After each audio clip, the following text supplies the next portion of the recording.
Assalamu alaikum, hurmatly Noqat Qarjimatoy kanalına katılışlar. Bugünkü күнгө 18 январь 2023 жылы biz мына акимчиликте кичине диқанчылык боюнча семинар болот экен. Шол жерден маалымат алып беребиз. Бизден алыстабай лайк басып комментарий жазып коюңуздар. Урматтуу туугандар, Жаза акимияттын залына келдик чыгылышка.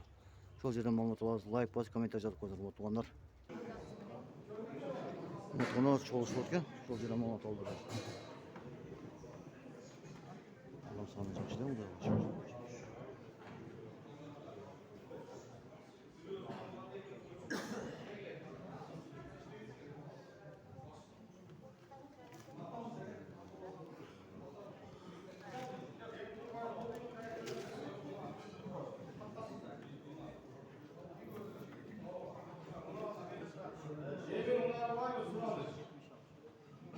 Atayın bu şehirde maksat ümitlerine geldiğinizde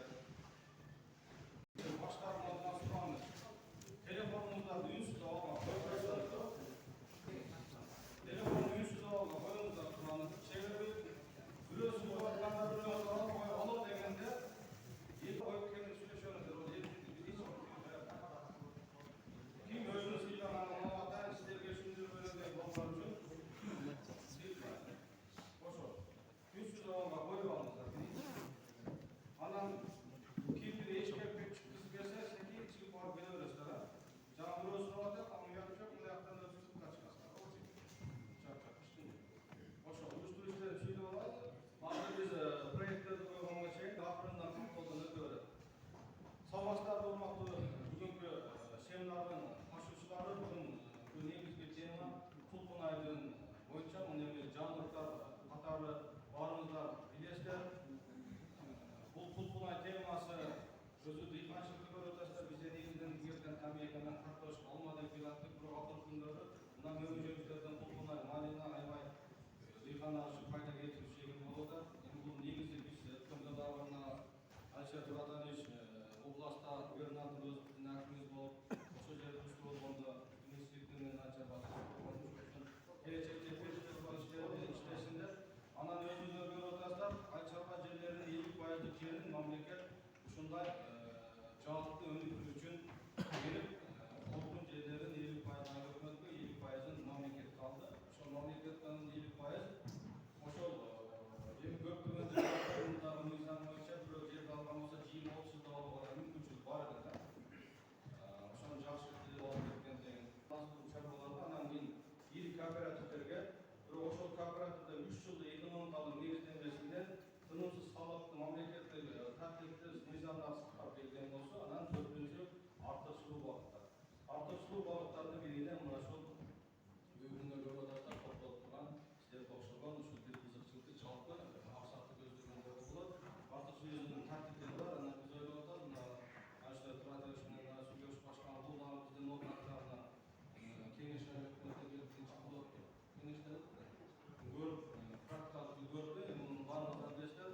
ошон үчүн урматтуу туугандар мен кичине токтолупча сүйлөгөнүм адамдар келип калсын деп эми 1-ден 10 өткөндө дегенбиз мына 1-ден 10 өттү бүгүнкү семинардын ачылышын баштай берели биздин акимибиз бүгүнкү күнү отчет болуп калгандыктан жана кичиненин мүмкүнчүлүгү менен сиздерге салам айтты өзүмдүн атымдан кандай салам айтыпмын мына бүгүнкү күнү уюштуруп иштеп ушул администрация биз айыл чарбаштырма билдирүү өтүп атабыз эми сөздү узатпайын келгендер келип кетти окшойт негизги маселе белгилүү өзүбүздүн чыган жигитибиз ушул опатын кылууну Айшет Турадалиевичке берейин сөздү Айшет Турадалиевич алып барса анан кийин мен кичине кезим сурайм мен кичине бул жерде бар отчет болуп атат кирип чыгып турам биздин атайын алмазбек бар уюштуруучу болсо ушуга кандай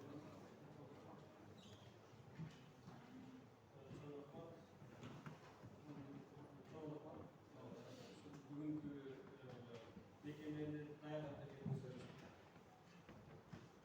негизги ошого чейин чачам мына жерде сүйлөп көргөн эмесмин адамдардын алдында сүйлөгөн да жакшыраак болот уруксат берсеңиздер могу жерде туруп сүйлөсөм жакшы болот отуруп сүйлөгөн өзүңөр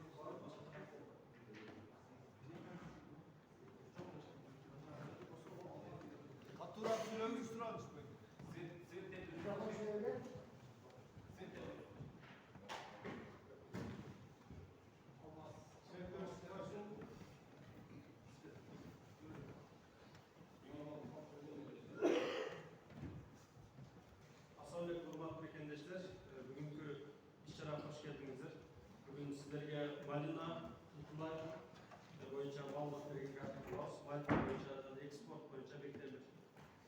Burada sizlerge tolkanlı düşündük resimler Kutlay boyunca sizge malumat veriyoruz. Aktif vaqtlarda negizde Kırgızstanda Kutlay negizde yağda tarma günden günge жақсы bir көрсөткүч алды.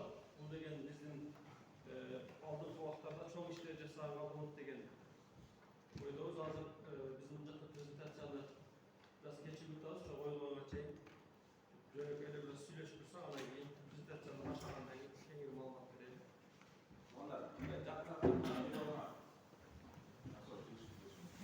Негизинен жакшы деп уктабы да сүйлөгөндө. Андан өчүп коюп сүйлөгөн жакшы. Жок, жакшы да. Ben öz negizi bugün özlü Kiçimekenge gelip bu jakta sizlerin aldığınızlara malumat bergen özünçe bir sıyman. Özü uşul Kızıltaylı büketnaga vaqtla gayından bolabız. Atыбыз Алишер. Ошол жакта чоңой өскөнбүз. Телефондун таза суусун ичип десек. Ошол активдүү убактарда, активдүү 5-6 жылда Байчарга багытын иштеп атабыз. Биринчи фамилия өстүрмө алектендик, андан кийин азыркы 5 жылдан бeri Кутнай өстүрүп атабыз.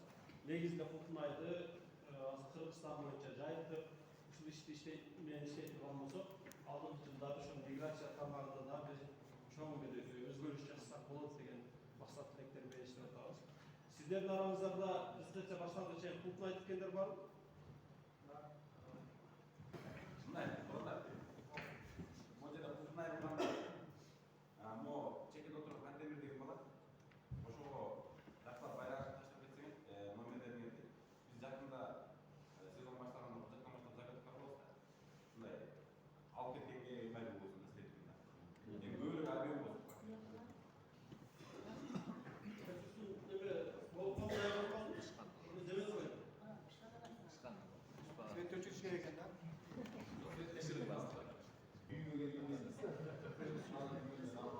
Eksporttan baştan açıyor eksport. Ben aksı varganda özüm. Seminarlarında buyursa çarşı malumatları veriyoruz. Negizi bizim ayından Gökçekan'da çıkan Nasrettin Sayın çok işin bakımında daha da bir canlı sesine bakıp canlı işleri жасашы керек. Qanday bir ölçümde yerlerge bir risk kalkıp ketүү деген maksat bu. Bu жерде финансылык жагы өзүңүздү үлкөйтүп үшін башка нерсе, бирок өмүрүңүзгө кандайдыр бир жакшы калтырып кетиш башка нерсе. Биздин өзүбүздүн айылдыктар болсо да биздин атабыз Туратайым уулу ошентип айтышат. Жок дегенде бул жерге толкундашынын себеби ошол. Жок дегенде атам сыяктуу бир айылда болсо да мындай бир айылга барсам жакшы бир аттар менен издеп калат. Сен Туратайым уулу боласыңбы? Мына айткан атам жөнүндө жакшы андай диний жолдо чакырып алсак дагы элдерди элге көңүлдө жакшы иштер жасайт деген ой менен жүрөбүз. Буюрса бүгүнкү нөмүртарында 3 багытта иштеп көрүп айыл чарба мал чарбачылык президент тармагыбызда өзүбүзгө эң керектүү болгон бул айыл чарбаны тандап алганбыз. Биз көрүп турганыбыздан эле 10 жылдан ашык өзүбүз Россия жергесинде иштеп келдик миграцияда. Ошол жакта иштеп birinci başlagan ele bağırıp neyse bunda biz oylogunda жақсы болmadı. Bağırıp ошол жакта müzik olup emeklenip andan keyin chet tili bilgенден keyinki bir жылдан keyin başka иностранный diplomalarga işe girip Sankt-Peterburg şahrında andan ары көптөгөн Россиянын башка жерлеринде иштеп акыркы 8 жылда ошо жетектөөчү кызматтарда иштеди фирмаларда. Эң сигизи ал жакта иштеп жүрө берсек болот да, баары сонун жакшы өзүбүздү алып bu жақта жүрөбүз деген ой. Ошол убакта өзүм чоң болуп 1-чи класста окуп калдым. Барган сайын ошол орусташып кетип атканын, ошол мамлекеттин салт санасын кыргыздын баягы эр жигиттик нерселер жоголуп кетип атканын, кыздары болсо баардыгы орусташып ошол жакта саммитке баргандыктан үйдө кыргызча сүйлөшө албай калган. Андай орусча сүйлөшкөн менен кыргызча сүйлөшкөндүн айырмасы башка. Кыргыз тилинде макалга катты кошуп чыныгы дем менен сүйлөшөсүң да. Алар менен орусча сүйлөшкөндө кандайдыр бир айта турган нерсени точно жеткизе албайсың. Ошол сезимдер барган сайын ойлонуп, 2015-жылда Наматлык кабал деген бертин биринчи эписин көрүп алып, ал кантип бул ишти баштаганын, биринчи шоронун чакаларга куюп эле саткандарын көрүп туруп, эмне үчүн биз ошондой иш жасабасак болбойт деген ой келди. Ошол убакта ойлонуп, эң эле кызыккан темалардан бирөөсү негизи баардыгыбызды айыл чарбасында чогулуңуз кандайдыр бир өлчөмдө дыйканчылык менен мамилеңиз бар боюнча ноокаттыкта тамеки, картошка, макияж сыяктуу жерде айдап чогулуп балдарыбыз айыл чарба кызык болду. Анын жанында эле мал чарбачылык ар бирибиздин үйдө жок деген экиден үчтөн үй болгон убагында. 2 ай onu чөгүрүш керек экен, өтө мындай негизи кыйын иш экен бул. Анан 2 ай баккандан кийин бул мал чарбачылык менен аны сатканда пайда биринчи 1 гектар жер сатып алганбыз. Сатып алып бул убакта бак тигүү, катуу бактап алып жакшы жүрүп аткан кези 1 гектар жерге комбинация эккенбиз. Эгип азыркыга чейин 7 жыл өттү, 8-жыл акетта дейин быйыл Кытай эң актык орунда турат 1991 жылы. 2017-ге келип туруп, дүйнө жүзүндөгү ошо $5000 чыккан бир дыйкандын тапкан акчасы. Кыргызстандыкы $1500 тегерегинде бар. Эгер биздин айыл чарбабыз өнүгүп дүркүрөп кеткенде биз бул жерге келип силерге түшүндүрүш негизи кереги жок эле.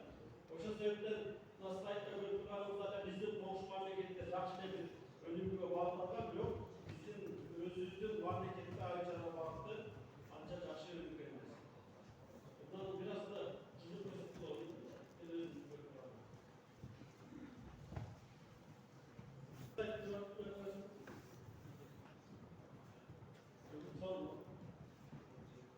Sizlerge de жақсы көріп тұрам. Кейінгі слайдта қарасаңыз бұл жерде біз 3 мемлекетті таңдап алғанбыз. Бirincisi Россия, ikincisi Голландия, üçüncüsü Amerika. Көріп тұрғаныңыздай Америкада bir дыйканның тапқан ақшасы $13.000 тегерегинде. Россияда тапқан bir дыйканның тапқан ақшасы $13.000 тегерегинде. Голландия болса $79.000, Америка $85.000 тегерегинде bir дыйкан бар. Бұл жерден biz bu көрсөтүштөргө байкасак болот, качан гана биз өнүккөн технологияны, тапсырма системасын колдонуп турган болсок, сөзсүз ийгиликке жетебиз. Биз эски Совет дöwрүндө калган ыкма менен айыл чарбасын өнүктүрөбүз деген утопия бул. Ошондуктан биз мамлекеттер эмне менен өнүгүп аткан, колдоо багытына карай багыттасак, ошол өнүгүүгө жетебиз. Биз айткандай илим бериптаган болсок, сөзсүз ийгилик бар. Булар мамлекеттердин өнүгүшүнүн себеби илим менен адамдын күчүн айлаштырганда Armenia, Россия, Armenia, Ukrayna, Kırgızistan tanıdığımız. Özümüzde bilgiler İsrail bu çölde yaşayan memleket. Bir ayın çarpı boyunca dünya yüzündeki en büyük memleketlerin birisi. Çölde yaşayan Ankara sistemasının толыққанды қолдамағандықтан өнүккен технологияларды қолданып айыл чарба бағытында ең чоң өнүккен мемлекетке. Голландияны айтып тұрған болсақ, Голландия деңиз деңгээлинде ылдыйда турат. Эгер бирок ошондой болсо дагы дүйнө жүзүндөгү айыл чарба боюнча экспорт есе сразу көбөйүш керек деген сезим мененчи. Калькуляторго салып иш жасай турган болсоңуздар, жаңылыштык сөзсүз алдыңыздарда күтүп турат. Ошондо калькуляторго салыңыздар, бирок ошону жана эсептеп көрүңүздөр. Ошол жасаган ишиңиз сизге канча жылда пайдасын алып келет. Негизги ошол анын эмнелери менен алдыда болуп турган күрөштөр менен кандай күрөшсөк болот дегенди сезимдеткен.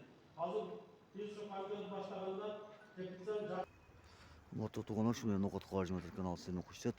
Дайма болыңыздар, тыныш болыңыздар. Ассаламу алейкум.